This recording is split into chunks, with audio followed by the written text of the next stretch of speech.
দীঘায় ভেসে এলো জগন্নাথ দেবের কাঠের মূর্তি।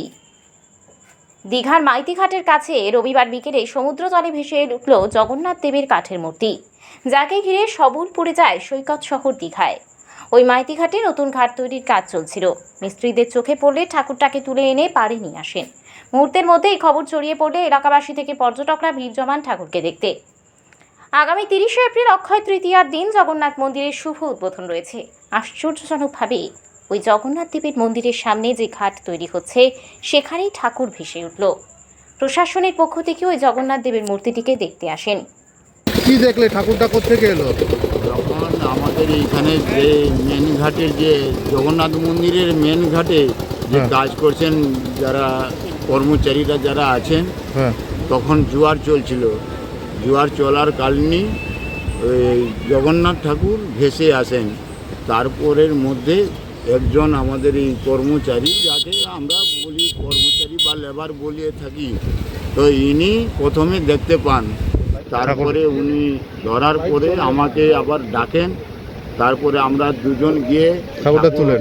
জগন্নাথ ঠাকুরটাকে আমরা তোলার পরে এখানে এসে বসিয়ে রাখার পরে আমরা কাউকে তো জানাইনি। পরে ফোন সব দিকে সব কিছু প্রচুর মানুষজন আসছেন দেখতে এখানে, তো অনেক টুরিস্ট অনেকেই আসছেন দেখতে আসছেন। যে কি হ্যাঁ এখানে কি করছিলেন? এই কাজ করছিলাম। কিসের কাজ? ওই বইটা বললেন কি দেখ? ওই ঠাকুরে এখানে পড়েছিল। বাস ছিল? হ্যাঁ, বাস ছিল। দিয়ে এটাকে তুলে আসছে এই সাইডে। প্রচুর তো মানুষ, ওরা এখন কোনো বলেন। ঠাকুর দেখতে লোক আসছে প্রচুর। হ্যাঁ, অনেকগুলো দিয়ে আসছিল, পড়ে গেছে দেখে। না কি বলবেন? হ্যাঁ, আমাদের মানে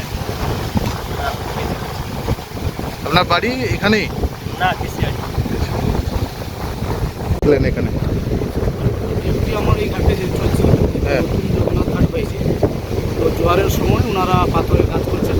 হ্যাঁ। পাথরের কাজ করার সময় দেখলাম যে মোটর সাইকেল এসে জগন্নাথ এসে এসছে। তো এসে ওনারা কাজ করতে করতে সঙ্গে সঙ্গে ওনারা উঠে নিয়ে নিলেন। আমরা দেখলাম এতদিন কিছু নেই, কিন্তু জগন্নাথ যেদিন উদ্বোধনের সময় এসে গেছে, তারপরের দিনে এটা দেখলাম আশ্চর্যজনক ব্যাপার। তার আগে তো আমরা এটা কিছু দেখতে পাই না। যাই হোক, মহাপুর তো এসে গেছে, মহাপুর উদ্বোধন আছে। কেমন লাগছে? সবাই দেখে তো আশ্চর্য বলে ভাবছেন কী হয়, এতদিন কিছু নেই, হঠাৎ কী করে মহাপুর এখানে যে ভালো লাগছে। সবাই লাগবে এসে সবাই দর্শন করুন ঠাকুর। দীঘা থেকে নিজস্ব প্রতিনিধির রিপোর্ট, ডিএন আপডেট।